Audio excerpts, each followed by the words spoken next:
Hello बच्चों, let's see the question related to photoelectric effect in column 1. Some physical quantities change while in column 2 effects of these changes are given. Match the entries of column 1 with the entries of column 2. Here A is intensity of incident light changes, B frequency of incident light changes, C target material changes, and D potential difference between emitter and collector changes. P in the second column is given as stopping potential changes, Q time delay in emission of photoelectron changes, R saturation current changes, and S work function changes. Now to answer this question, first we will discuss here the key concept, and here the key concept is photoelectric effect.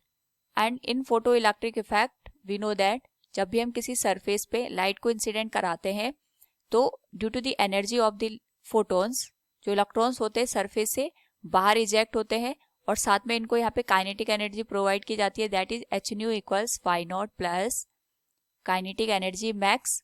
और इसी को हम यहाँ पे represent कर सकते हैं kinetic energy max को in form of the potential stopping potential. It is given as E into V naught. Now according to the given question हम हर एक स्टेटमेंट को यहाँ पे एनालिसिस करेंगे. In column first A is intensity of incident light changes. तो intensity का मतलब ये होता है, अगर हम बात करें यहाँ पे इंटेंसिटी ऑफ लाइट की, इसका मतलब ये हो गया कि हमारे पास यहाँ पे कितने नंबर ऑफ फोटोन्स इजेक्ट हो रहे हैं फ्रॉम द गिवन सोर्स. तो जितने नंबर ऑफ फोटोन्स यहाँ पे ज्यादा होंगे लाइट की इंटेंसिटी भी उतनी ज्यादा कंसिडर की जाएगी. तो जो लाइट की इंटेंसिटी है ये डिपेंड करता है कि हमारे पास नंबर ऑफ फोटोन्स कितने हैं. और जब किसी सरफेस से लाइट स्ट्राइक करती है उस पर्टिकुलर केस में जो इलेक्ट्रॉन्स होते हैं ये पर्टिकुलर डायरेक्शन में मूव करने लग जाते हैं, जिस वजह से हमें फोटो इलेक्ट्रिक करंट ऑब्टेन होती है. साथ में हम यहाँ पे इनको एक पर्टिकुलर डायरेक्शन देने के लिए एक्सटर्नल पोटेंशियल भी अप्लाई करते हैं. तो जितने इलेक्ट्रॉन्स यहाँ पे हमारे पास कलेक्टर प्लेट पे रीच आउट करेंगे उतने ज्यादा हमारे पास यहाँ पे इलेक्ट्रिक करंट का अमाउंट होगा इन form of the photo electric current. Now यहाँ पे जितने इलेक्ट्रॉन इजेक्ट होते हैं वो डिपेंड करता है कि कितने नंबर ऑफ फोटोन्स इस पर्टिकुलर सरफेस पे यहाँ पे इंसिडेंट हो रहे हैं. यानी जितनी इंटेंसिटी ज्यादा होगी हमारे पास उतने नंबर ऑफ फोटोन्स स्ट्राइक करेंगे, उतना ज्यादा यहाँ पे कोलिजन होगा इलेक्ट्रॉन्स के साथ और उतने नंबर ऑफ इलेक्ट्रॉन ज्यादा कलेक्ट होंगे ऑन दी कलेक्टर प्लेट. तो हम कह सकते हैं कि यहाँ पे जितने मैक्सिमम इलेक्ट्रॉन एमिट होंगे from the emitter to the collector उतना ज्यादा करंट का अमाउंट होगा. और एक पर्टिकुलर अमाउंट के बाद हमारे पास यहाँ पे जो करंट की वैल्यू है वो सैचुरेट हो जाएगी.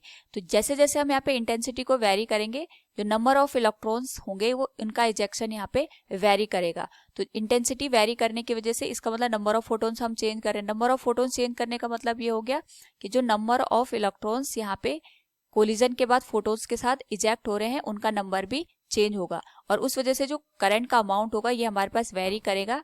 So we can say intensity of incident light changes, saturation current changes. So हमारे पास A है, इसका करेक्ट यहाँ पे मैचिंग हो जाएगी R के साथ.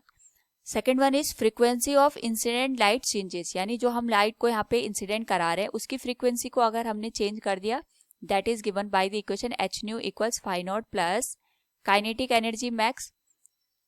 तो यहाँ पे अगर हम फ्रीक्वेंसी को चेंज कर देते हैं उस पर्टिकुलर केस में हमारे पास यहाँ पे क्योंकि वर्क फंक्शन पे कोई फर्क नहीं पड़ेगा, पर्टिकुलर मैटर के लिए हमारे पास जो वर्क फंक्शन होता है दैट इज इलेक्ट्रॉन को बाहर निकालने के लिए जितनी एनर्जी रिक्वायर्ड होती है वो फिक्स होती है. तो जो रिमेनिंग एनर्जी होगी वो काइनेटिक एनर्जी मैक्स की फॉर्म में यहाँ पे कन्वर्ट हो जाएगी. या फिर हम कह सकते हैं phi naught plus E into V naught. हम यहाँ पे अगर फ्रीक्वेंसी को चेंज कर रहे हैं तो जो रिमेनिंग एनर्जी होगी वो पोटेंशियल एनर्जी या हम कह सकते हैं स्टॉपिंग पोटेंशियल एनर्जी को इंक्रीज कर देगी. तो हम कह सकते हैं यहाँ पे frequency of incident light changes इसका मतलब होगा स्टॉपिंग पोटेंशियल चेंजेस. ये भी यहाँ पे चेंज हो जाएगा, P के साथ B का करेक्ट मैच हो जाएगा.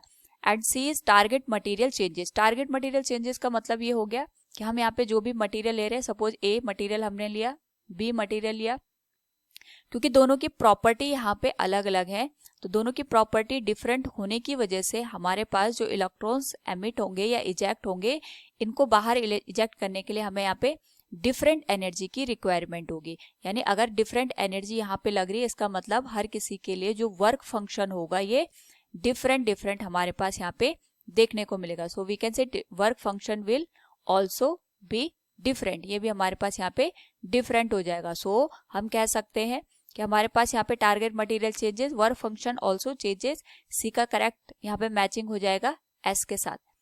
And D is potential difference between emitter and collector changes. अगर हम यहाँ पे पोटेंशियल डिफरेंस को चेंज कर देते हैं तो इसका करेक्ट यहाँ पे मैचिंग हो जाएगा time delay in emission of photo electrons changes. इसका मतलब ये हो गया, सपोज हमने यहाँ पे ये एमिटर प्लेट को लगाया है, this one is the collector plate, और यहाँ पे दोनों को पोटेंशियल के साथ कनेक्ट कर दिया है. This one is the positive and this one is the negative. तो जो भी लाइट यहाँ पे इंसिडेंट करेगी वो इलेक्ट्रॉन को इजेक्ट करेगी फ्रॉम दिस सरफेस, और जो इलेक्ट्रॉन होंगे ड्यू टू दिस पोलैरिटी वो कलेक्टर पे यहाँ पे जाके कलेक्ट हो जाएंगे. तो जिस हिसाब से हम यहाँ पे पोटेंशियल को वेरी करेंगे तो जो इलेक्ट्रॉन्स यहाँ पे रीच करेंगे एट द कलेक्टर प्लेट, उनके बीच का जो टाइम डिफरेंस होगा वो यहाँ पे वेरी. अगर हम पोटेंशियल को बढ़ा दें तो जो यहाँ पे इलेक्ट्रॉन्स कलेक्ट होंगे इन द कलेक्टर प्लेट, वो जो टाइम होगा वो रिड्यूस हो जाएगा. और अगर हम पोटेंशियल को कम कर दें तो जो कलेक्ट होने का टाइम है वो हमारे पास यहाँ पे इंक्रीज हो जाएगा. तो हम कह सकते हैं कि हमारे पास जो डी का मैच है that is getting with the Q. तो जितने भी हमारे पास यहाँ पे ऑप्शंस हैं अगर हम उनको देखें तो ए का करेक्ट मैच आ रहा है हमारे पास यहाँ पे आर के साथ, बी का पी के साथ, सी का एस के साथ और डी का क्यू के साथ. तो जितने भी ऑप्शन है उनमें से हम देख सकते हैं option second will be the correct one. Hope all you understood it. Thank you and best of luck.